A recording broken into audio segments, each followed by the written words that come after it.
Hi, welcome back to my channel, and if you're new here, hello. My name is Autumn, and I am an American student. Wait. I am an American in London in law school, and a video that I wish I had when I was doing all my research this time last year was not only a video explaining the differences between being a solicitor and a barrister and what they are, but the pros and cons, because honestly, 180'd my decision once I got to law school. I said I wanted to be a solicitor, and then that was true for like 6 months. And then I switched by the end of induction week and have never looked back in terms of like becoming a barrister. So why did I switch? Because of what I'm about to tell you right here, right now, the pros and cons of each, as well as explaining them. So let's get into it. Let's start with the quintessential like difference between the two, and then like pros and cons of each. Obviously, I'm American. So for us, a lawyer is a lawyer is a lawyer. You are expected to know how to build the case, represent the case, get the client, get the witness statements, like everything from head to toe, right? In the UK, that is not the case. It is split into two branches, solicitor and barrister.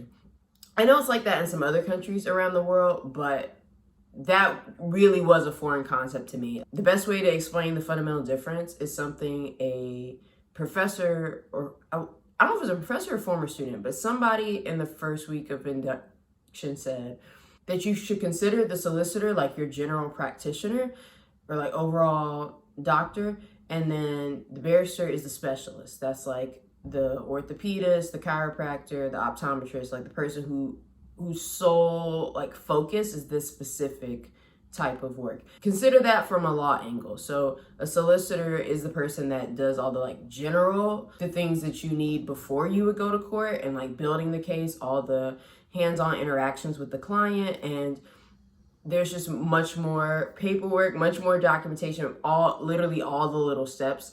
And so in my mind, I would say the solicitor handles the beginning and the middle. Obviously, if it's something that can be resolved without going to court, then they also handle the end. But yes, they can represent their clients in court, but you have to receive permission. You have to get the rights of audience in order to do that, which is essentially an extra qualification. And it's not hard, it's just, again, an extra qualification. Back in the day, that was not possible. Solicitors weren't allowed to represent their clients in court, but in the past, like couple decades, it's changed. So that's where the term solicitor advocate comes from. If you're a solicitor with the permission to advocate in court. The alternative then is being a barrister. You're the specialist. So because of that, again, you are expected to really know your stuff. You're only receiving a case at the end if litigation is required, and if that's in your jurisdiction in terms of like what you practice and what you specialize in. So again, like if you specialize in commercial law, you're not going to get a case that's related to family laws. Again, you're not going to go to an optometrist if you're having issues with your throat. Like, so again, you're not going to just be getting random cases. Like everything is going to fall under your umbrella of the practice area you step out into. Let's leave it at that for now, and then we are going to circle all the way around. So let's talk about the day-to-day. This is what I didn't understand until I actually like got to law school. Being a solicitor is a day job. It is a day job. It is a 9 to 5. We're going to say 9 to 5. We all know solicitors are working more than 8-hour days, but you know what I mean. It is an office job. You do clock in, clock out. You have coworkers, you have a boss, and you know, you are going to a specific place of work, right? That's fine. Like ain't nothing wrong with that. But I think that's a fundamental difference between being a solicitor versus a barrister. Like a solicitor, you really do have like a genuine place of work. And obviously now a lot of people are working from home, but if the pandemic does ever end, you do, you know, report to a firm. So I would say in terms of like, oh, what does it look like? Suits. It looks like suits. Obviously we don't all do commercial law, corporate law, but it looks like Suits, the TV show from the lovely USA Network.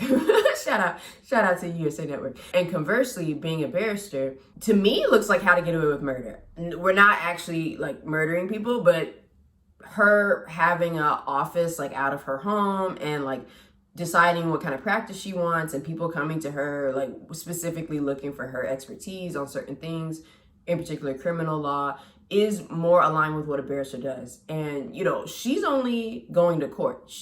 She got the team working on all the documents and the nitty gritty and building the case and all that. The Keating Five are like the solicitors a little bit because they do build the case and put it all together. Obviously, you do still have to prepare for a case as a barrister, but a lot of the legwork has kind of already been laid out for you if you have really great solicitors. Again, the actual like barrister part is what Annalise Keating does. Her being in court and like showing out and being a boss, like that is what a barrister does. Except in the UK, you wear cap and a wig and a gown, which is kind of cute. Like, it looks ridiculous at first, but then you're like, wait, like, it's kind of a serve. It's kind of a serve. It's a big deal. Also, fun fact, you pay for your own. So, then it means something to you because you're dropping like 1,000 pounds for that.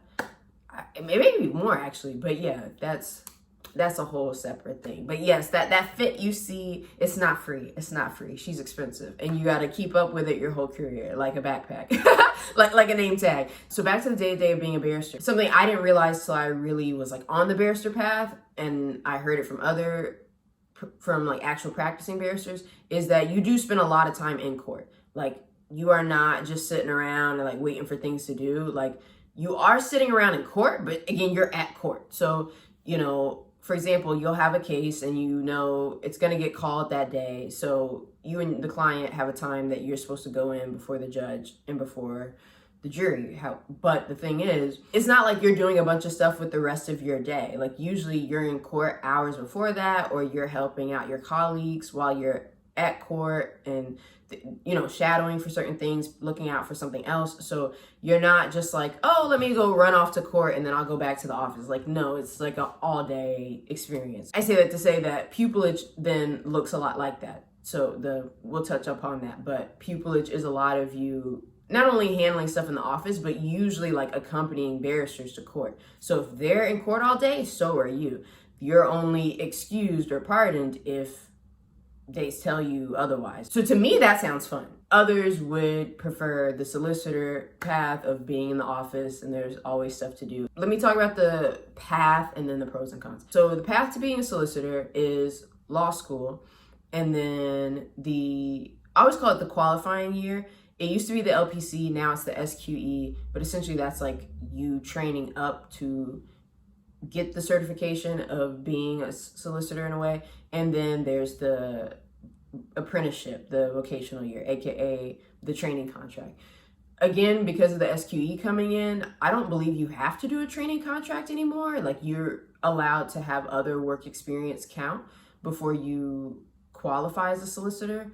Before 2021, that wasn't the case. It had to be the LPC as your training course, and then it had to be the 2-year training contract before you were officially solicitor. 3 years of law school, 1 year of the LPC, and 2 years of the training contract. So if you start at 18, you'd be done by 24. However, now there's the SQE. So now it's like you have the 3 years of law school, or 1 if you do the GDL. You basically are then spending the time after that kind of like preparing for the SQE exam. So you do still need like 2 years of work experience, if I'm not mistaken. And you need other things to kind of like round out all the things they're looking for. I know a lot of schools now are making SQE courses that then are a year, and you're like paying them and they're teaching you everything that's going to be on the exam. But it's kind of taboo in a way just because of how new the SQE is. So now on to the pros and cons of being a solicitor. So the first pro of being a solicitor is that it's salaried. When I say salaried, I mean, yes, you are on somebody's payroll, you get benefits. So you get parental leave, you get sick leave, you get holiday pay. Hypothetically, you get your weekends off. Does any lawyer really get weekends off? No, you are only at the office, you know, for a certain amount of time. Now, the training contract, that's different. Usually a training contract, they work you like a dog. So you are pulling like 60, 70-hour weeks. But once you're over that hump, once you're a practicing solicitor and you're qualified, you're not camped out in the office round the clock, you know, like there is some level of work-life balance. Number 2 is it's structured. You are a part of a larger group. You work for a firm, or you're in-house for a company or a brand. Again, suits. That comes with perks, obviously, that, you know, you have a support system, you can ask other people questions, you're all in it together. and you're not really left to fend for yourself to like build your law career. The training contract is 2 years, so you have a lot of time and experience to really gauge what practice area is for you and like what you want your law career to look like and what kind of firm you want to be at, which we'll come back to. Number 3 is it's very team oriented. So again, it's like Suits. Like there's a bunch of you in a floor, you know, in the office or in a building if you're lucky, and you're all practicing law. Everybody has a different specialty per se, but you're all on the same team, right? You have people that are senior than you have people that are like just starting out and technically lower than you, but you know, there's a lot happening.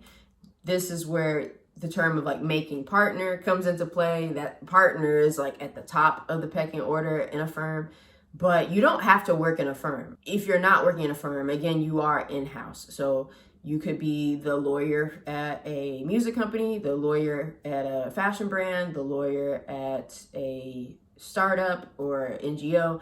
So now the cons of being a solicitor. This is what made me say, you know what? That's a no. I'm good. So the first con is that you really can't customize it. You get what you get to some extent. Like you're not there to change the world. No offense. And for me, that was a draw. If you're interested in a lot of different areas, I feel, of law, and you see yourself wanting to pivot or blend things together, I don't know if being a solicitor will work for you. You would have to really do your research and find the right kind of firm or the right kind of company or brand that would make it worthwhile for you. But usually once you pick your practice area, that's kind of like what's expected of you. You're not dabbling or doing a lot all around the bush. So again, you can't really customize it. The second draw to me is you are working for the man. There's nothing wrong with a 9 to 5. There's nothing wrong with a 9 to 5. Hear me when I say that. However, you are an extension of the firm. You represent the brand, the company, the firm that you work for. So that comes first. Yes, you care about the client and you want to do right by the client, but ultimately what the firm says goes. Like it's not really your call to make. You know, you're not working for yourself. Somebody does sign your paychecks. You can't go renegade. Like you can't just do whatever you want. Like it isn't your practice. Like you're under somebody else.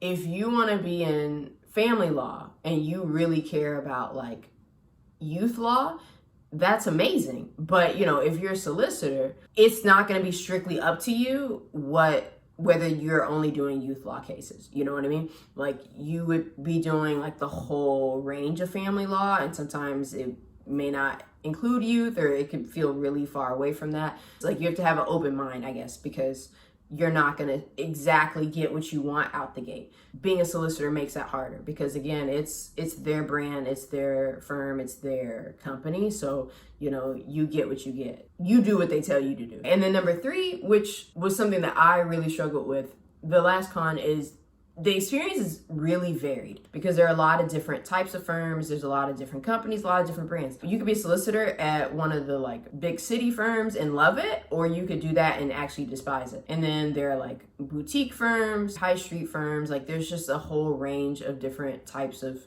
workplaces you could be in as a solicitor. And so I feel like that is cool in the terms of you could always switch it up in that way. But I feel like it's harder then to gauge what you are looking for and what you're expecting. And if you're in a small firm, it's going to be a very close-knit staff. It's going to be more hands-on. It's going to be much more integrated. Whereas if you're in a company with like hundreds of lawyers, you know, it does kind of feel like the new kid at school energy where there's a lot of personalities, a lot of different options to work with in terms of areas of law, but then at the same time, much harder for you to move up. You would have a bigger budget to work with if you're at one of the big city firms, but you may not like the culture of it. And then conversely, you could love the culture of a smaller firm and like what they're about, but the money is not going to be the level it was had you gone to Linklaters, you know? So I think that was something that I didn't like just because I feel like it puts a lot of onus on you as an up and coming solicitor to know what you want. There's so much emphasis on commercial awareness and like really showing your dedication to law in order to get hired and in order to be taken seriously by firms as well as chambers on the barrister side, that it does behoove you to know what you want to do and what you care about. And I feel like that's harder to establish on the solicitor side, because you are going to have a different experience based off of what type of firm you're at and what size it is, as well as your practice area. Those are the pros and cons of being a solicitor. Now we're going to move on to pros and cons of being a barrister. Okay, so let's do the timeline. So you do your 3 years of law school or your 1 year GDL, and then you have the training course, which is a year, and that's the BVS, the Bar Vocational Studies, as we're not calling it, but colloquially, we still say the bar course. And then the final year is your apprenticeship, which is the pupillage. So the pupillage is very, very, very competitive. So in a perfect world, again, you could do all that back to back with no interruptions, but usually it takes people several attempts to get pupillage. And you have to apply for pupillage like a year out. So for example, right now, this video is January 2022 and pupillage applications are open and I'm applying, and this is for pupillage that starts fall 2023.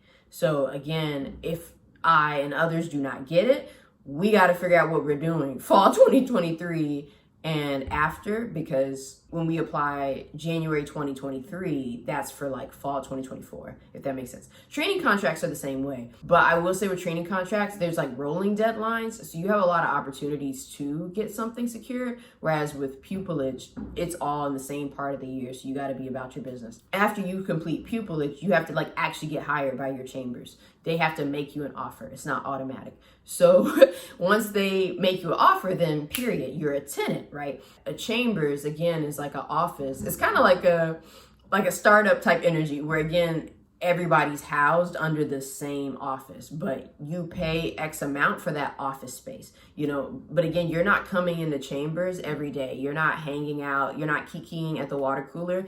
Like it's see you when I see you, because again, you're hustling, you're grinding, and you work for yourself. So you have an office space, and you do technically have to pay for it to be a part of the chambers, but you're not there all day, every day, just vibing. That's just one of the many places you could be at any time. Pros of being a barrister. The first is that you're self-employed. Your schedule is yours, your time is yours, and like how your practice looks is yours. It's up to you. So there's a lot of freedom. There's a lot of fluidity. There's a lot of personalization that's possible because you're self-employed. Essentially, everybody has their own practice. Everybody is their own Annalise Keating. So you can combine criminal with family, combine like employment with something else. It's your call. The hardest part is really just getting hired, like getting to the stage of pupillage and then tenancy. Two, which was the part that got me, was it's self-paced. It is self-paced. It is really intense, those initial years of like training. So like law school is intense, the bar course is the pits, and pupillage is literally insane. But after that, like once you've genuinely qualified, the pace is up to you. Now, naturally, because you want to make money and you want to get established, you're going to take on a lot of stuff at the beginning. And so it's probably still going to have that really hectic energy.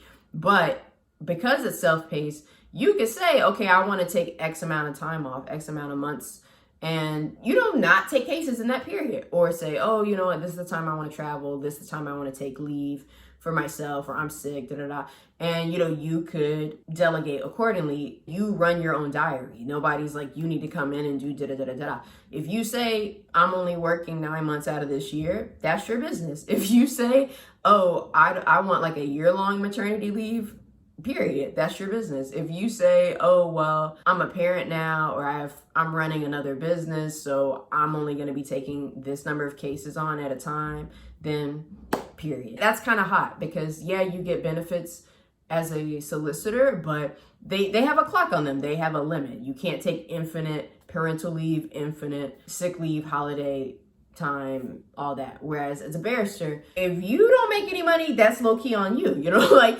that's kind of how they see it. So if you don't want to work a ton of cases, or if you want to have really busy seasons and then like low seasons, that's all you, chief. That's all you. And I think even though being a lawyer is really tough on your mental health, I feel like having that option of it, being self-paced because you're self-employed, does kind of give a level of leniency. Like you make the most out of it, and whatever you choose to do with it is your business. Okay, and then number 3 is it's very singular. So like I said, you're spending a lot of time in courts. You're not hanging out with your coworkers all the time.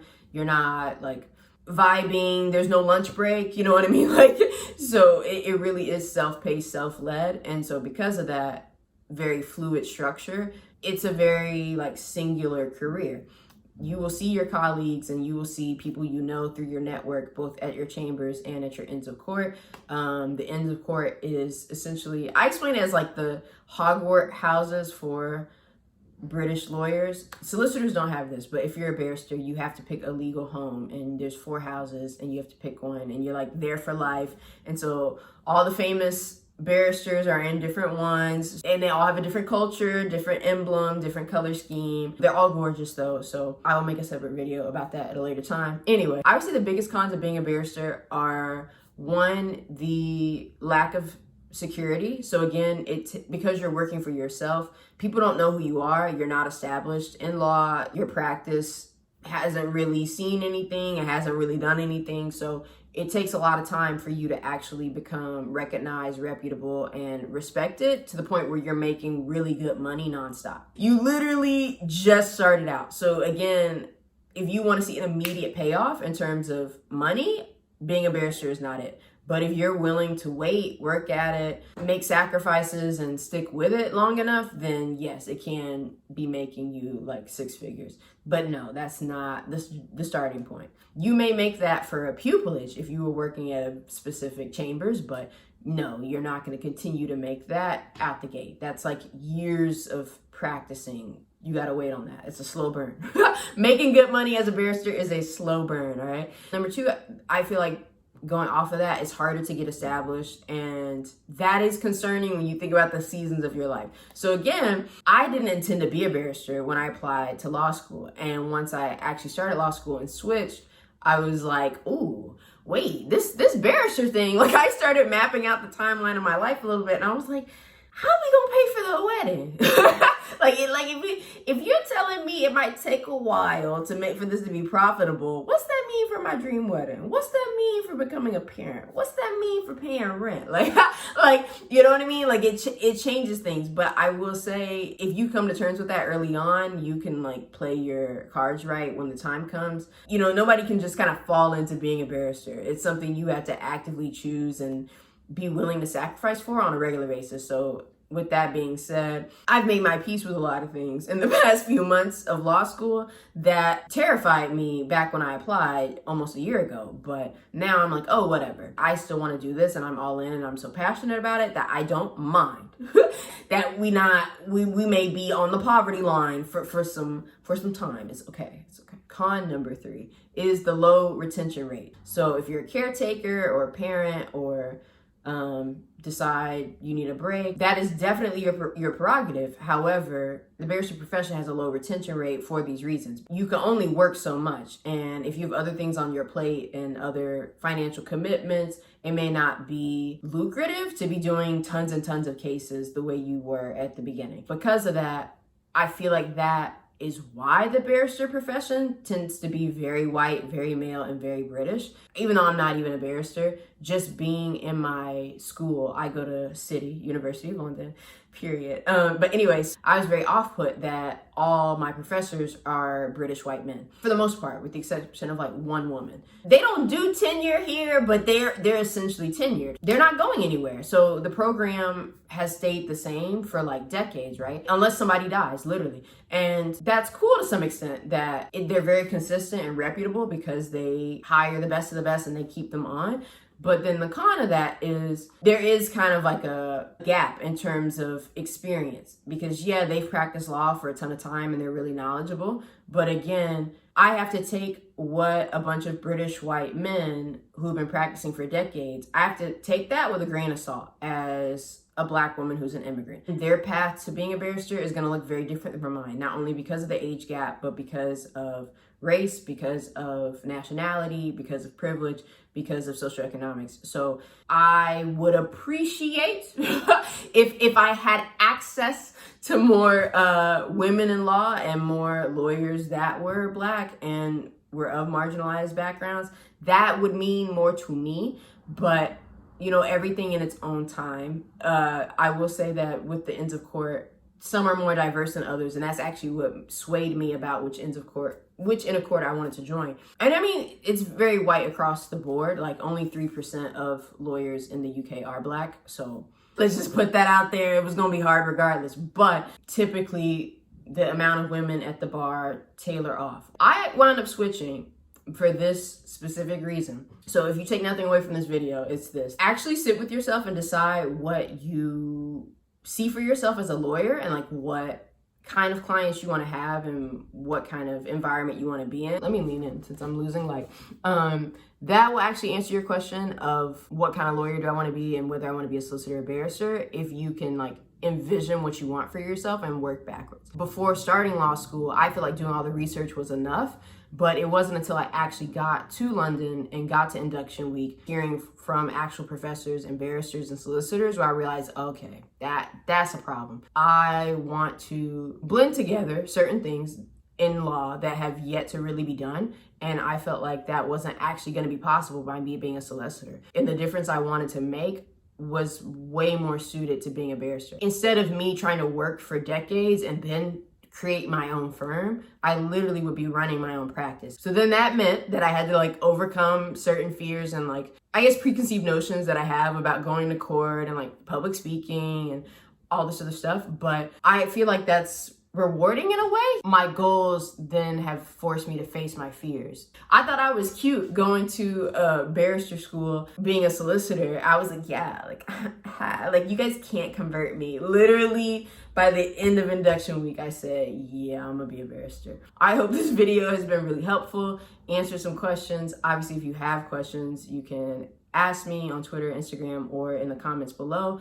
And if you like the video, of course, please give it a thumbs up or share it or subscribe. Anything else? No, but I wish you the best of luck with whatever you pick. And if you're not a lawyer, good for you. Good for you, and all the sleep you get and all the peace of mind you have and the job security and the steady paycheck. I'm proud of you. To everybody who chooses to be a solicitor, good for you. I'm also happy for you. There are no hard feelings. I completely understand why you would pick it, because that was once me. And to everybody else who's insane and chose to be a barrister, right on. I appreciate you. Godspeed. And yep, I'll see you next week.